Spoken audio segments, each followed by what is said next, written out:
contact avec une association toulousaine qui a lancé le projet en boîte de plat sur le territoire toulousain. Et on leur a fait part de notre souhait de dupliquer l'initiative parce que c'était un projet avec des valeurs de partage, de coopération, etc. qui nous tenaient bien à cœur. Et du coup, on a décidé de déployer aussi le projet sur le territoire rennais. Après une phase de structuration et d'apprentissage à leur côté, on a fait une campagne de financement participatif qui nous a permis de lever plus de 18 000 euros pour financer une phase d'expérimentation avec une vingtaine de commerçants, dont certains sont déjà présents ici, qu'on a commencé en octobre donc pour expérimenter le service.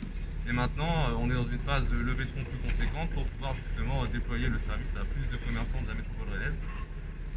Je peux peut-être expliquer ce que c'est en fait. C'est vrai. Donc nous, ce qu'on fait, c'est qu'on met à disposition donc, des commerçants sur Rennes Métropole, c'est ce qu'on dit dans le territoire évidemment.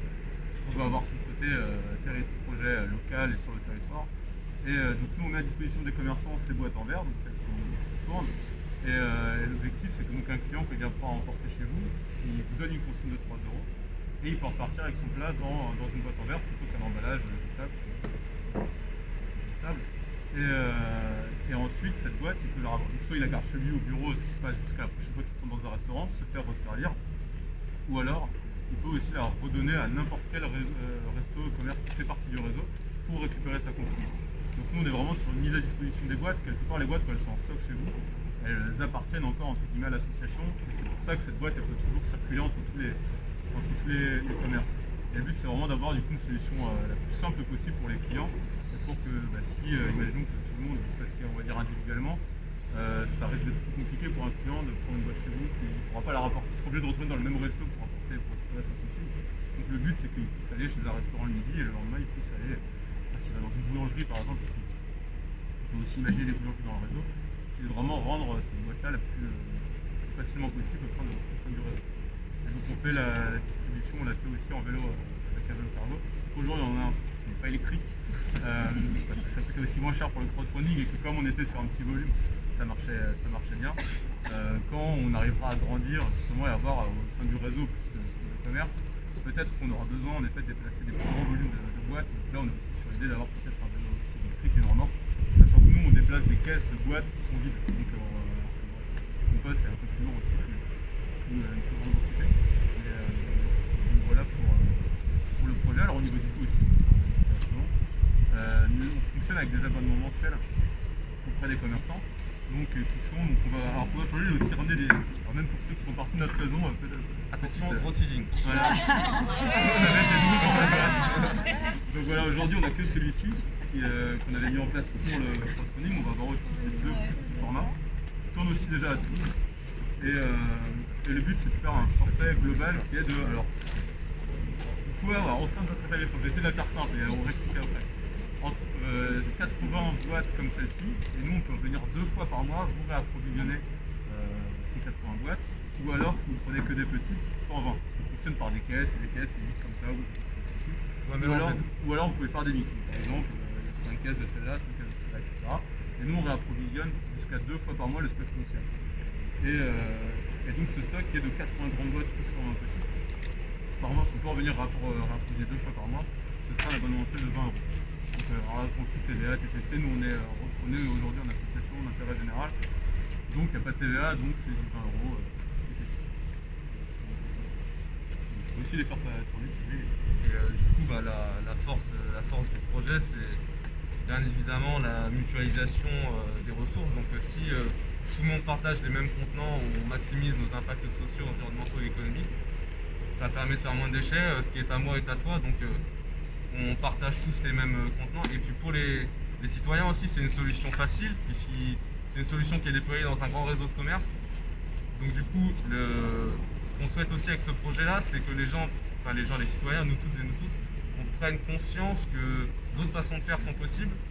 Et si c'est du Ralex, c'est pas un hasard, c'est parce que voilà, c'est le petit verre de la cantine bien résistant qu'on connaît tous. On veut ramener cette symbolique des éléments durables et réutilisables. Et on est persuadé que cette petite boîte peut être un déclencheur et amorcer des changements de mode de consommation chez tous les citoyens et citoyennes. Et donc les commerçants en rejoignant le réseau, on a aussi un site web, vous avez une carte et vous êtes référencé sur le réseau. Et les clients qui prennent une boîte peuvent regarder quels sont les commerces partenaires et chez qui peuvent aller ramener la boîte ou commander un autre plat emporté.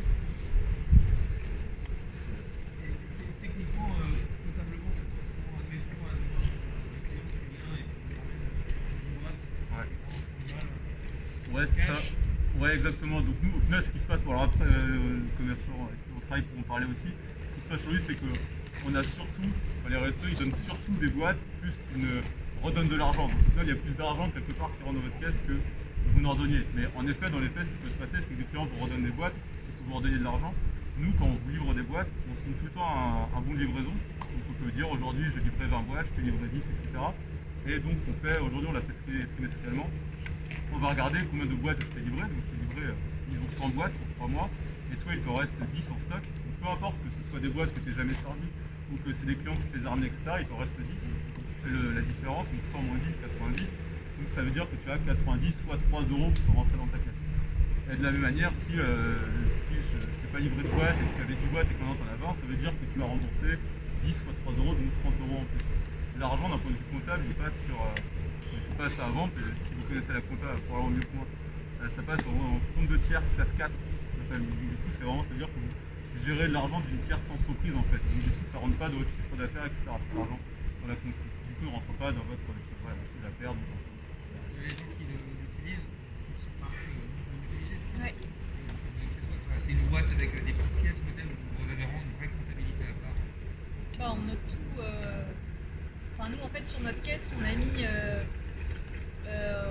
On donne une boîte. Celui qui nous la rend, bah, faut aussi qu'on l'intègre dans la boîte, enfin dans la caisse, pardon. Ouais. Et quand il y a quelqu'un qui nous ramène une boîte, mais mais le jour J, il venait aussi prendre un plan emporté. Il y a une sorte d'aller-retour. Ça aussi, on le note pour justement, bah, entre les boîtes que Boîte Le Plat nous a données et pour nous qu'on s'y retrouve, ce que vous nous devez à la fin dans une régule, bah, tout soit noté sur notre ticket Z et que ce soit clair et net, quoi. Après, il y en a, je sais, enfin, vous nous l'aviez dit, ils font à la main, quoi. Non, mais On après l'intègre ça, pas dans la en fait, caisse. ce suivi qu'on avait demandé aux commerçants du démarrage, c'était surtout pour que nous, pendant cette phase de 3 mois, on puisse vraiment quantifier et mesurer les utilisations des boîtes pour démontrer à nos potentiels partenaires, regardez, on a économisé tant d'emballages. Et donc sur les 3 mois, on a économisé plus de 5000 emballages. Mais là, aujourd'hui, pour les commerçants qui rentrent dans le réseau, la seule chose qu'il faut faire pour vous, c'est un bouton consigne, un bouton déconsigne, avec la TVA à zéro. Prévenir votre comptable que vous allez avoir une catégorie compte de tiers qui ne rentre pas dans votre trésorerie ou dans votre compte de bilan. Et c'est juste ça. Et c'est pas très contraignant. Et c'est nous, voilà, on fait le point de temps en temps avec vous sur combien vous avez de consignes en caisse. Et soit, si vous avez avancé, on vous rembourse. Si vous en avez beaucoup, on les récupère pour nous permettre de racheter d'autres boîtes derrière. Et c'est-à-dire que nous, à chaque fois qu'ils consomment, par exemple, si un truc de dessert, j'ai consommé 3 boîtes, ça fait 9 euros de consigne. C'est Ouais. ça. Donc, ça veut dire que potentiellement, s'ils nous ramènent, je trouve pas un moment, mais s'ils nous ramènent 3 boîtes, on leur donne 3, le menu à 12 euros, on nous donne 3 balles. Bah, si tu le sers dans des emballages de thé, mais si tu le resserres dans des boîtes en verre, Je lui donne rien. il n'y a pas d'échange d'argent, puisque du coup, tu te redonnes 3 boîtes et il récupère 3, donc il n'y a pas d'échange. Le premier échange, il y a seulement la première fois que tu prends une boîte que là, il y a cet échange d'argent. Après, s'il te ramène une boîte que tu remplis, etc., là, il n'y a pas d'échange là-dessus. Pas de... Et les gens la ramènent propre ou sale chez vous, les filles? Les gens Ça la dépend. ramènent bien propre ou c'est. Ça dépend. Ça dépend. C'est généralement propre. Et vous leur donnez le choix aux gens ou vous êtes en 100% ouais. Ah non, on leur donne le choix, ouais. Hein? On leur donne le choix. Vous avez le choix, donc il y a quand même du jetable éventuellement. Oui, Et c'est oui. quoi la proportion à peu près? Bah, là, on est, là, on est fermé, on est que pour le brunch. Et nous, sur le brunch, ça fait trop en fait. Enfin, nous, on a des boîtes compartimentées, donc c'est pratique. Ah non, je crois que vous étiez quoi? Non, pas la semaine. Mais bah, nous, tu vois, on l'utilise au clandestine depuis. Ah non, j'ai confondu clandestine. Ah oui, d'accord. Ouais, oui, t'arrives, ouais. J'ai tout ouvert, ouais. Et nous, bah, clairement, depuis en Boîte Le Plat, enfin, je ne fais pas ça pour leur serrer les chaussures, mais en proportion, je dirais que maintenant, il y a 80% des gens qui amènent leur boîte ou leur propre contenant, en fait. Ouais. Mais c'est impressionnant. On utilise des emballages, mais vraiment pas beaucoup, quoi. Bah, les chiffres qu'on a de retour du test, c'est il y a à peu près 30% de la vente importée de tous nos commerces qui est désormais faite en emballage réutilisable.